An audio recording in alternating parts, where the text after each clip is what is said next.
Good afternoon, everybody. Today, the briefing will belong to General McKenzie, Commander of U.S. Central Command. General, can you hear me okay? John, I can see and hear you fine. Thank you, sir. The General will have some brief opening remarks. He'll obviously address the events in Kabul today, as well as the evacuation mission and where we are and where we're going. Then we'll take questions. I will moderate the questions as we have done before. I will call on you, please, before you ask your question, identify yourselves and your outlet so the General has an idea of who he's talking to. And just a reminder, we've got 30 minutes and we have a hard stop at 3:30. So with that, General McKenzie, over to you, sir. John, thanks. It's a hard day today. As you know, 2 suicide bombers assessed to have been ISIS fighters detonated in the vicinity of the Abbey Gate at Hamad Karzai International Airport and in the vicinity of the Baron Hotel, which is immediately adjacent. The attack on the Abbey Gate was followed by a number of ISIS gunmen who opened fire on civilians and military forces. At this time, we know that 12 U.S. service members have been killed in the attack and 15 more service members have been injured. A number of Afghan civilians were also killed and injured in the attack. We are treating some of them aboard H-Kaya. Many other Afghan civilians have been taken out to hospitals in town. We're still working to calculate the total losses. We just don't know what that is right now. Their loss weighs heavily on us all, and I'll talk a little bit more about that as we go through my prepared remarks. We continue to focus on the protection of our forces and the evacuees as the evacuation continues. Let me be clear, while we're saddened by the loss of life, both U.S. and Afghan, we're continuing to execute the mission. Our mission is to evacuate U.S. citizens, third country nationals, special immigrant visa holders, U.S. Embassy staff, and Afghans at risk. Despite this attack, we are continuing the mission. The evacuation at best speed, and as of today, we have approximately 5,000 evacuees on the ramp at H-Kaya awaiting airlift. Since August the 14th, we've evacuated more than 104,000 civilians from H-Kaya, over 66,000 by the United States, and over 37,000 by our allies and partners. And that includes bringing out about 5,000 Americans. As the Secretary of State said yesterday, we believe that there are about 1,000, probably a little more than 1,000 American citizens left in Afghanistan at this point. We're doing everything we can in concert with our Department of State partners to reach out to them and to help them leave, if they want to leave. And remember, not everybody wants to leave. Yesterday, we brought in over 500 American citizens. It would be difficult to overestimate the number of unusual challenges and competing demands that our forces on the ground have faced. The threat to our forces, particularly from ISIS-K, is very real, as we have seen today. I would also like to express the sense of profound pride I have in the creative, determined, and professional way that our forces have overcome those challenges and to deliver the results that we talked about in my opening portion of the remarks, the number of people that we've been able to extract from Afghanistan. It would also be remiss of me not to mention the tremendous contributions of our many coalition partners, and they stood with us on the ground at H-Kaya, and also the interagency and international partners who supported the evacuation. The many soldiers, sailors, airmen, Marines, and Coast Guardsmen who supported this operation downrange across the Central Command, the European Command, and the Northern Command areas of responsibility. Moreover, this evacuation could simply not have been done without the amazing flexibility of U.S. Transportation Command and the airlift provided by the United States Air Force. No other military in the world has anything like it.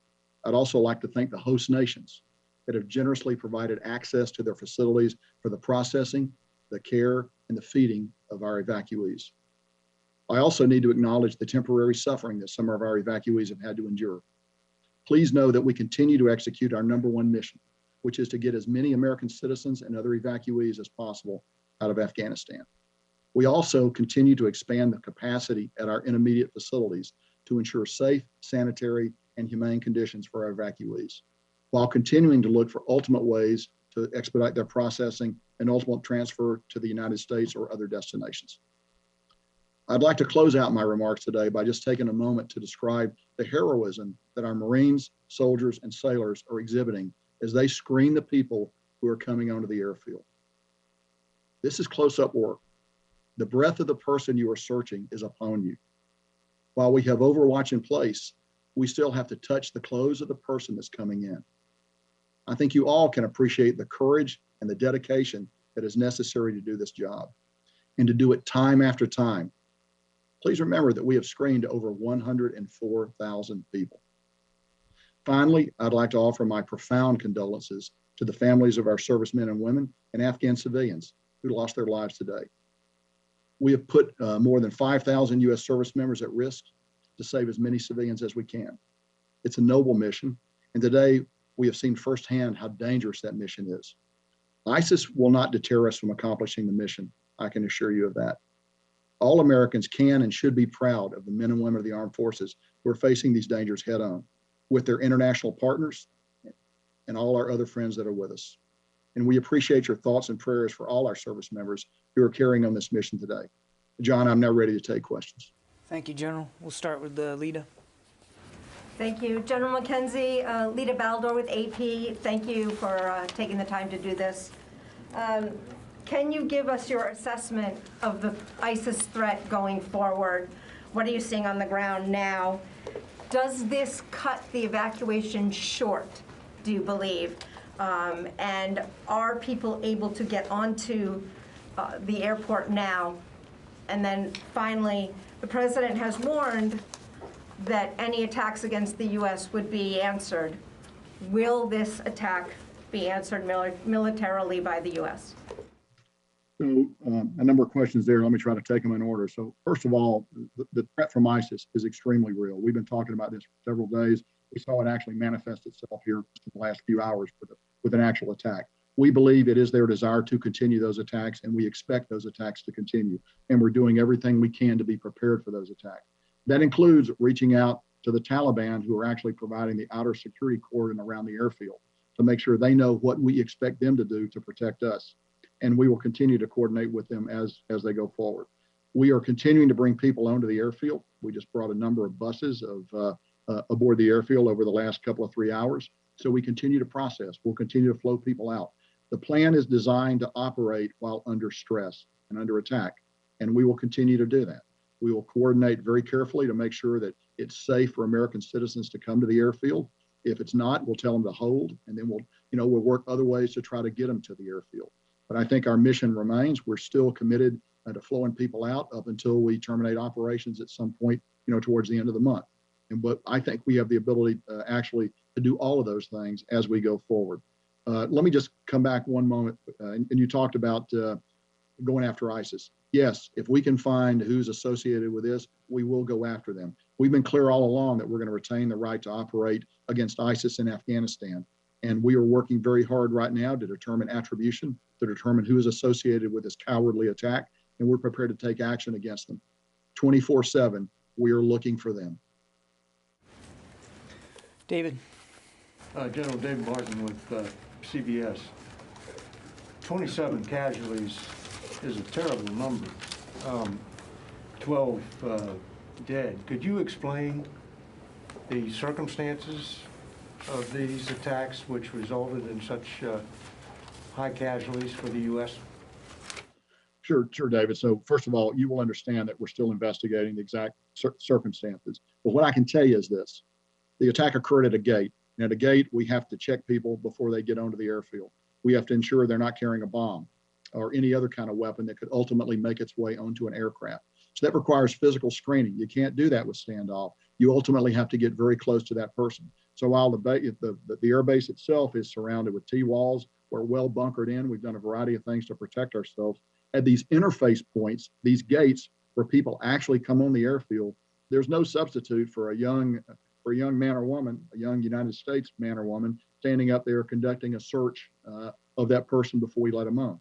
Now, the Taliban have conducted searches before they get to that point, and sometimes those searches have been good and sometimes not. I will simply note that before this attack, we had passed 104,000 people through. So this attack is one too many, but we'll evaluate what happened. We'll find ways to always get better. But the key thing is you don't want to let somebody on an airplane carrying a bomb, because that could result in even massive loss of life if an airplane were to be destroyed. So you got to do the searches. We work with our Afghan partners on the ground, the NSU elements, to conduct those searches. But ultimately, Americans have got to be in danger to do these searches. There's really no other way to do it. And again, I cannot tell you how impressed I am with the daily heroism of the men and women that are out there doing this work.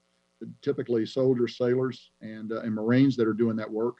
And they're right up close to thousands of people that are flowing through the airfield. You've all seen the images. And to be able to get up and do it day after day, it's remarkable. And this time, it looks like somebody got close to us. We'll find out why. We'll try to improve our procedures. It is 12 service members dying. Nobody feels that more closely, more directly than me and everyone else in the chain of command. And we recognize that we need to continue to evaluate our procedures as we go forward. At the same time, there's a tension there. We have to continue to let people own the airfield because that is why we are there.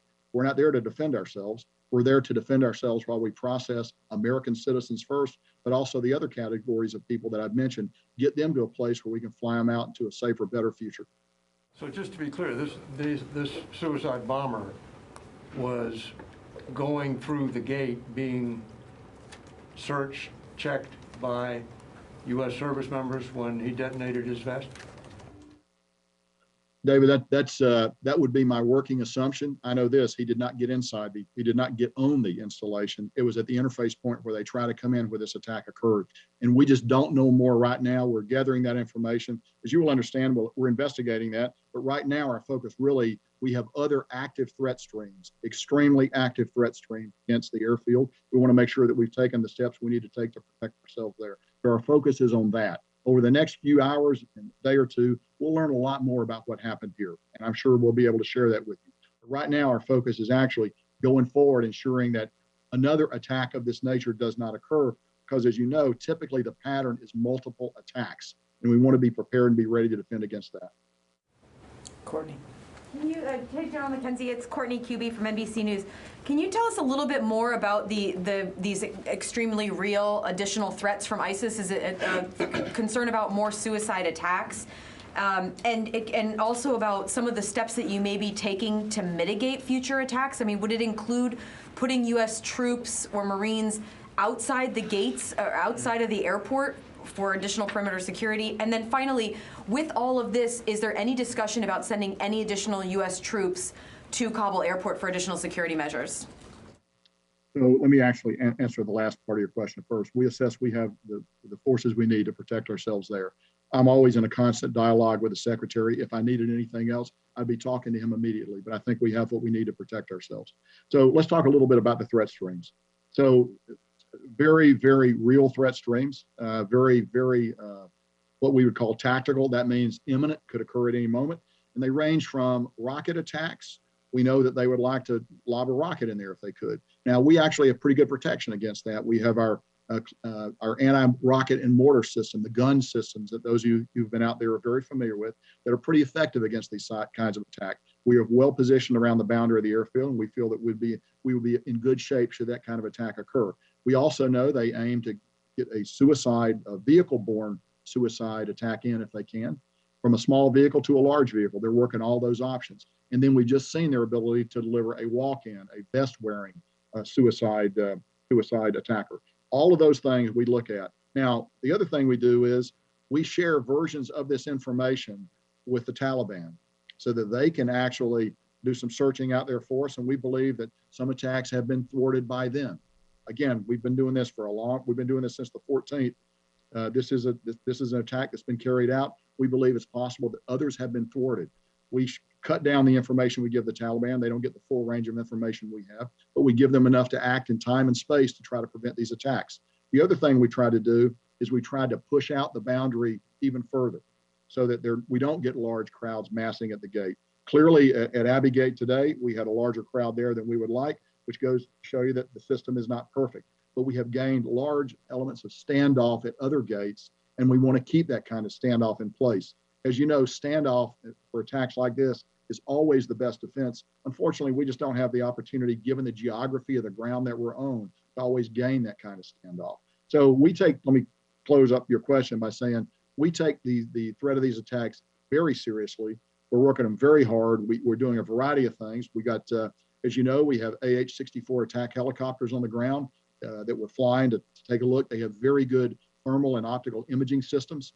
We got aircraft overhead that also have very good imaging systems. We have unmanned aircraft, MQ-9s, that have the ability to look. All of these systems are being applied in defense of the airfield, all of them on a continual basis, all of them vectored by the intelligence that we receive, and then we also use the Taliban as a tool to protect us as much as possible. I'm going to go to the phone, so I haven't done that yet. Alex Horton, Washington Post.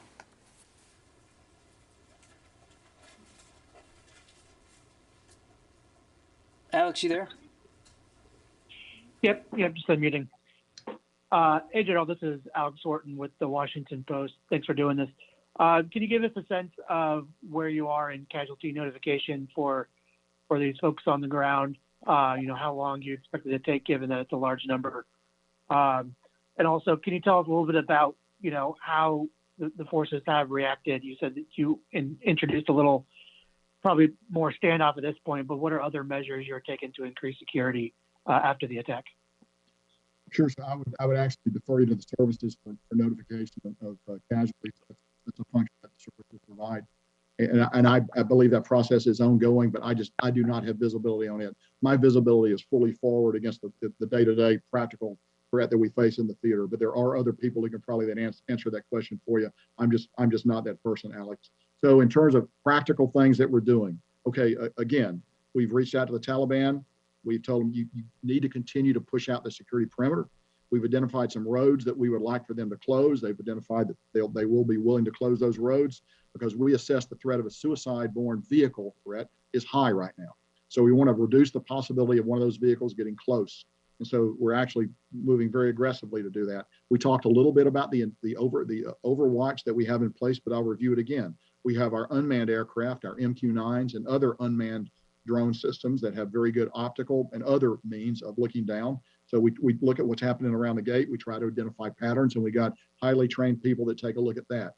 We also have our aircraft that we fly locally, the AH-64s that I mentioned a few moments ago, as well as other manned aircraft that come off the USS, off the carrier that we have off the Makran coast, as well as U.S. Air Force aircraft that we bring up from out of Afghanistan. Everything ranging from F-15s to AC-130 gunships. And as you know, the AC-130 gunship has a very highly capable targeting system, and it's also a very visible platform. And we know from long experience that visible demonstration of these kinds of ISR tends to dissuade the attacker because they know that if we can see them do it, we're going to strike them immediately. So we'll be prepared to do that should it become necessary to defend the base. We're looking very hard. We assess we are in a period of heightened warning right now, and we're working through that as aggressively as we can. Over. Gordon. Yeah, General, Gordon Wolf on Wall Street Journal. Can you tell us if you think that your recommendation for staying potentially after August 31st would change because of this threat stream? Or are you concerned about the threat stream? And also, the U.S. military and the Taliban have been coordinating very closely on various things. Do you still trust the Taliban, and is it possible that they let this happen? So as to whether or not they let it happen, I don't know. I don't think there's anything to convince me that they let it happen. As to whether or not I trust them, that's not necessarily that's a word I use very carefully. You've heard me say before, it's not what they say, it's what they do. They have a practical reason for wanting us to get out of here by the 31st of August, and that's that they want to reclaim the airfield. We want to get out by that day too, if it's going to be possible to do so. So we share a common purpose. As long as we've kept that common purpose aligned, they've been useful to work with. They've cut some of our security concerns down, and they've been useful to work with going forward. Now, long term, I don't know what that's going to be. I will tell you this: anytime you build a non-combatant evacuation plan like this, and you bring in forces, you expect to be attacked. So we thought this would happen sooner or later. It's tragic that it happened today. It's tragic there was this much loss of life. We are prepared to continue the mission. I've had a great opportunity to have dialogue with my chain of command on it, and I'm not going to be able to share with you what my advice has been, as you know and understand, Gordon. But I think we can continue to conduct our mission even while we're receiving attacks like this. Over. Eric. General Eric Schmidt with the New York Times. Even before today's attack, you were just 4 days or so from leaving. How soon will you have to start diminishing the evacuation flights, if indeed those can continue, to make space and time for the military retrograde, that is the withdrawal of the remaining troops there and their equipment? So Eric, without getting into specifics, I would tell you that the plan is designed to maximize throughput of evacuees even as we begin to prepare to draw down the force on the ground. So we recognize there's a need to balance the two. So we're not going to get to a point where suddenly we turn off the spigot. It will draw down as we get closer to the end date. it's not useful for me to share that date with you right now when we will begin to draw down those flights, but we will do it at some point. At the same time, I want to emphasize again, the plan is designed to maximize pushing people out, even as we reconfigure the force, continue to defend ourselves, and get ready to bring out our own equipment and ultimately our own military personnel. And General, if I could just follow up on that, will you have to also develop alternative routes beyond those that you already have to get the remaining Americans in Kabul who want to leave safely to the airport? So I would tell you that we have worked over the last week. We have brought in hundreds of Americans by working alternate routes to get them in, by establishing contact with them, by directing them down a steady different ways to get to the airport. Our task force, our JSOC element does that on the ground very effectively in coordination with Admiral Vaisley, who's the overall commander there. So we continue to do that. That's not something that we're beginning now. We've done that all along, and we will continue to do that up until the last moment. Jennifer. General McKenzie, Jennifer Griffin, Fox News. Can you say, was there one or two suicide bombers at the Abbey Gate? And can you say for certain that it was a male bomber? And can you give us any more details about the second explosion that occurred at Barron Hotel? Was that a VBID? Was that a car bomb? Or was that also a suicide bomber? Finally, there are State Department employees who are side by side with U.S. Marines at that gate. Were there any other U.S. citizens killed in the attack? And why were the Marines so close together that so many were killed in one strike? So we think one suicide bomb at Abbey Gate. Don't know if it was male or female, just don't have that information. Don't know much about the second bomb, except one went off in the vicinity of the Barron Hotel, which, as you're aware, is a deeply bunkered structure. And as far as I know, there were no UK military casualties as a result of that. There may have been Afghan casualties, and I'm sure there were Afghan casualties. But it will take us a little bit of time to actually learn how many Afghans became casualties. We took some of them on board the installation. Many of them were taken to hospitals out in town. So what I see is what I get on open source reporting about the nature of those casualties. But we're trying to gather more information about it. So the last point, I would tell you, I don't know the size of the bomb, and the size of the bomb is directly related to how many people are going to be affected by the blast radius of the weapon. We are going to investigate that. As I've noted before, you're at the interface point there at these gates. Somebody's actually got to look someone else in the eyes and decide that they're ready to come in. And so we'll find out exactly what happened. But beyond that, I would not want to speculate at this time, Jennifer. Thank you. Any other American citizens from the State Department who were killed? None that I am aware of now. Okay, I need to go back to the phones. Laura Seligman. Hi, General. Thanks so much for doing this. A couple questions. First of all, can you tell me, we've heard reports of a third and possibly a fourth attack in Kabul today. Can you confirm those? And then also, can you tell us how exactly are you still conducting these evacuation flights? Are you concerned about manpads and other threats to the aircraft? First of all, indications of other attacks in Kabul, but we have not been able to run that information down. So we see it. We get open source reporting on it, but I can't confirm that there have been other attacks in Kabul away from HKIA today. We continue to take a look at that very hard. I will tell you this: the safety of our aircraft coming in and out is of paramount importance, because obviously you have the opportunity there for 450 or more people to die if you have a significant mishap with the aircraft. We know that ISIS would like to get after those aircraft if they can. We don't believe they have a man-pad capable of doing it. They have taken shots at our aircraft on occasion without effect. We think that's going to continue.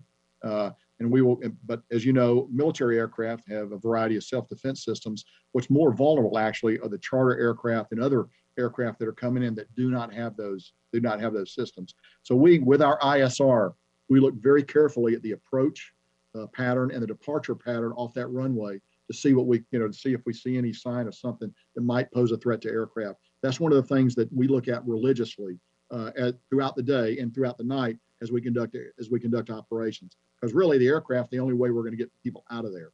So we are keenly sensitive threats to our aircraft. Okay, we're going to take one more question. I'm sorry, guys, we got to keep moving. We're going to take one more question and then give the general a chance to close out. Idris? Sure, General. I know it's still early, But at this moment in time, how do you believe the suicide bombers made it through several checkpoints, whether it was Taliban or Afghan forces, to the Marines? Do you believe it was a failure, or they were able to somehow evade them and make it to the Marines? Well, clearly, if they were able to get up to the Marines at the screening at the entry point of the base, there's a failure somewhere. It was a failure by, the Taliban operate with varying degrees of competence. Some of those guys are very scrupulously good. Some of them are not. I just don't know the answer to that question. But we will. You can be assured we're going to continue to take a look at it and try to make all our practices better as we go forward. Okay, General, sir, we're going to let the general close out. General, sir, for any closing thoughts you might have, sir. Hey, John, thanks. Again, I would just like to say today's a hard day, but the thing I come back to is the remarkable professionalism that the force on the ground is showing. As I've noted before, ultimately at these screening points in particular, you got to get very up close and personal to the people that you're bringing out. There's no way to do that safely from a distance. And we should all just bear in mind that we've been doing it for well over a week. We brought 104,000 people out. That's a tremendous number of contacts that every individual Marine, soldier, or sailor has had to have as we bring people aboard the airfield. It's a very heavy heart, that I do this conversation with you today. Nobody feels it more than me or the other members of the chain of command. We'll do everything we can to improve our practices there, to make sure it's as safe as possible for our folks on the ground that are doing this dirty, dangerous work. John, thanks very much. Thank you, General. Thank you all. Appreciate it. John, will you take a couple questions? No, that's going to be the end of the